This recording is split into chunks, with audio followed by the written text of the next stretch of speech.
Imagine this. In a world where borders were once just lines on a map between friends, Canada is now forced to dust off its military playbook and call up 300,000 reserve troops because a certain orange-tinted bully south of the border can't stop throwing tantrums over trade and power. That's right, folks. The Great White North, known for its politeness, maple syrup, and universal healthcare, is mobilizing like it's preparing for a hockey brawl on steroids. All because Donald Trump's America has decided to treat its closest ally like a doormat. This isn't just a flex. It's a desperate stand against economic aggression that's spiraling into something far more dangerous. And if you're thinking this came out of nowhere, think again. It's the boiling point of months of ignored warnings, steel shutdowns, and a pipeline deal that exposed just how fragile our so-called unbreakable bond really is. Let's peel back the layers on this mess, starting with the steel crisis that's got everyone from Detroit to Calgary sweating bullets. You remember how it started? Back in October 2025, Canadian steel producers were waving red flags like they were at a Canada Day parade, screaming that new US tariff rules and procurement restrictions were choking their profits. Margins were shrinking faster than Trump's approval ratings among world leaders. Paperwork was piling up like snow in a blizzard, and delivery times were stretching longer than a Canadian winter. The Canadian Steel Producers Association laid it out plain. Nearly 38% of our steel exports head straight to the US, fueling everything from bridges in Michigan to high-rises in Texas. But did Trump listen? Of course not. His America First mantra, which really means everyone else last, pushed through enforcement strategies that assumed Canada would just roll over and play dead. Fast forward to today, January 2026, and those shipments have ground to a halt. No gradual slowdown, just a full stop, like someone yanked the emergency brake on a freight train. Companies like ArcelorMittal Dofasco, Algoma Steel, and Stelco sent out internal notices at dawn, halting rail, trucks, and ports.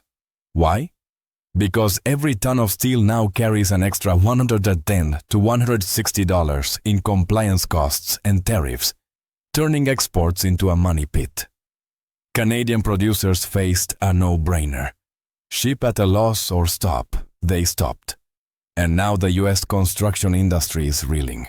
Projects are stalling. The Associated General Contractors of America says 70% of large US infrastructure projects rely on foreign steel, with Canada as the top dog. Trump's Commerce Department.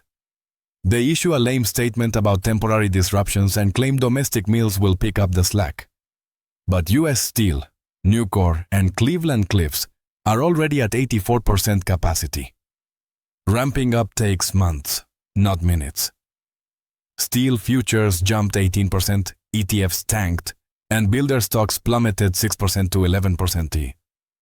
This isn't a hiccup, it's a heart attack for the economy.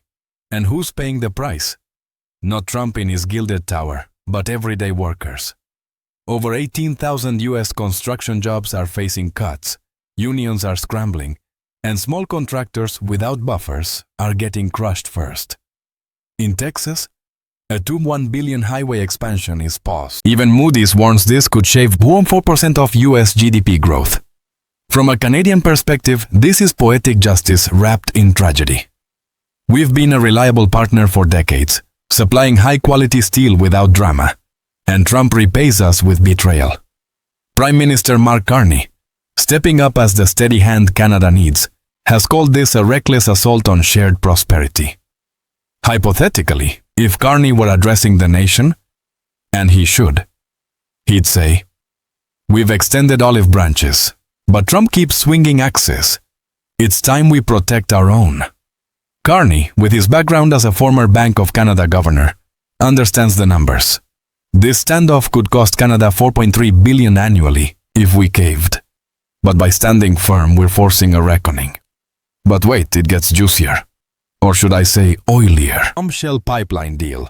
A masterstroke that has Trump foaming at the mouth and Ottawa quietly cheering. Premier Danielle Smith didn't wait for federal hand-holding.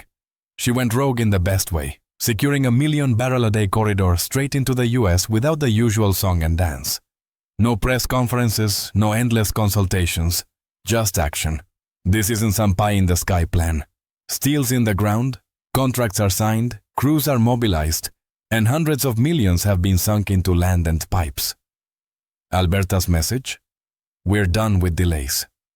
For years, projects like Northern Gateway, Energy East, and Keystone XL were killed by politics, costing us 25 million barrels a day and $55 billion in annual GDP. Trump's tariffs? Alberta's response is the explosion, bypassing federal bottlenecks and coastal bans, turning south where US refineries crave our heavy crude. This deal isn't just about oil.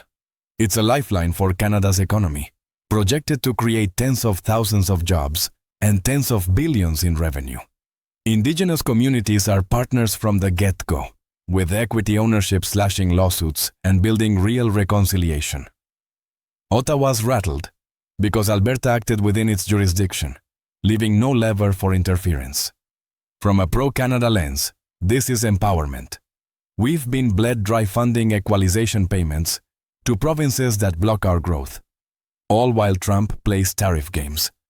Carney's government sees this as a win.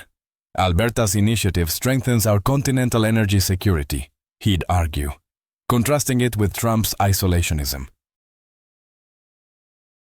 Sarcasm aside, Trump's energy dominance rhetoric rings hollow when he's alienating the supplier that could make it real. Hypothetical quote from a Canadian energy expert. Trump wants our resources, but on his terms, cheap and compliant. Alberta just flipped the script and he's panicking. Now tie this to the broader economic rot Trump's policies are accelerating. Canada's facing a productivity crisis, with capital funneled into housing instead of innovation, leaving us 30% less productive than US workers. Oligopolies in banking, telecoms and groceries jack up costs. Canadians pay 7 times more for data than Aussies. Brain drain's real.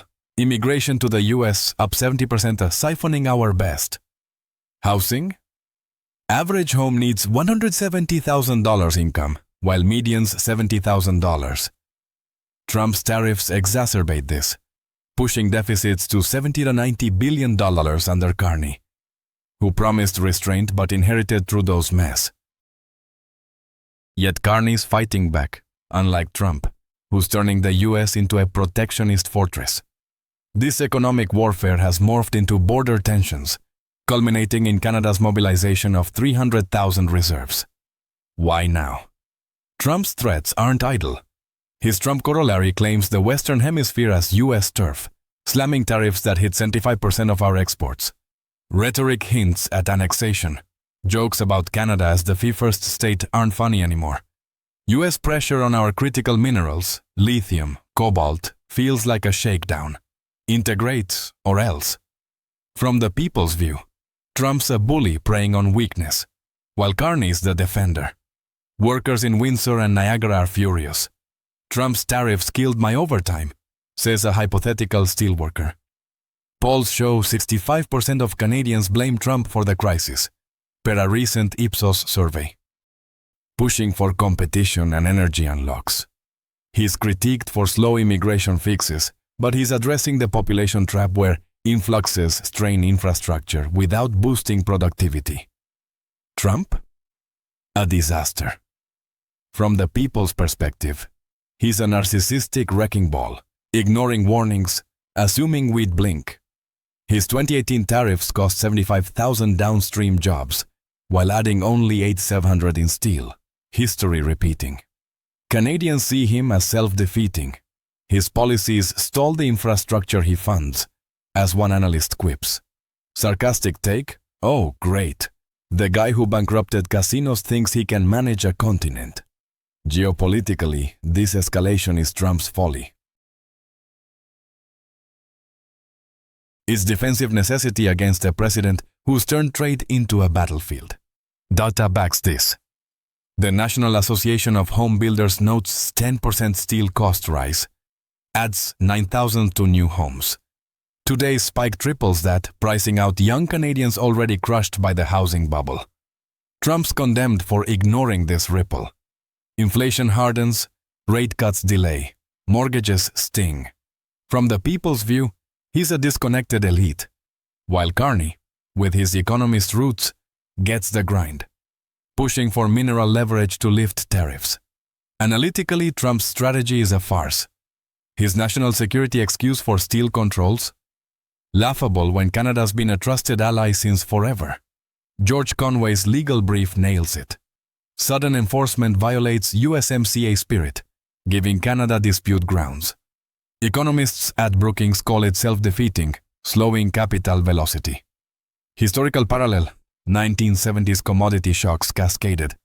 Trump's repeating it. Sarcastic jab. Great job, Don. Protect domestic industry by hollowing it out. Canadians critique him sharply. His protectionism weakens alliances, while Carney strengthens them, courting EU for diversification. Geopolitically, Trump's isolating America. Allies watch as he alienates Canada. Japan, South Korea reassess. Our pipeline deal redirects to Asia-Pacific if needed, eroding U.S. dominance. Trump craves. Supporting perspectives. EU's Ursula von der Leyen hypothetically says, Trump's aggression undermines global stability. Canada exemplifies responsible trade. UK's Rishi Sunak, or successor, echoes, we stand with Canada against unfair tariffs. From pro-Canada voices, this mobilization unites us. Reserves from all walks, symbolizing resilience. Critiquing Trump from the ground up. He's the people's nightmare, promising jobs but delivering chaos. Past events. His 2020 election interference claims eroded trust. Now, border threats feel like extension. Stats. U.S. construction employs 7.9 million. FISPO 5% disruption risks 400,000 jobs. His fault. Carney. Critiqued for deficits but praised for transparency. Unlike Trump's deflections. People see Carney as fixer. Tackling oligopolies. Immigration fraud. UN flagged modern slavery in worker programs. The reserves call up 300,000 strong, including cyber experts, medics, ready for hybrid threats Trump inspires. Not invasion prep, but deterrence. Sharp analysis. Trump's rhetoric fuels unrest, our youth surplus. 250,000 more men 2026 risks revolution if economy tanks further. Carney addresses root. Unlocking energy, smashing cartels, bargaining minerals for tariff relief. Long term. If Trump escalates, recession looms. Oxford Economics predicts 500,000 US job losses. Canada thrives if we pivot. LNG exports to Europe. Competition dropping costs. Condemnatory tone. Trump's a relic, condemning us to decline. Carney's forward thinking. In true Canadian style, we're not backing down. We're standing tall, eh? Trump's bluster meets our quiet strength. Share your thoughts in the comments. If you found this video interesting, please like, share, and subscribe to the channel so you don't miss anything.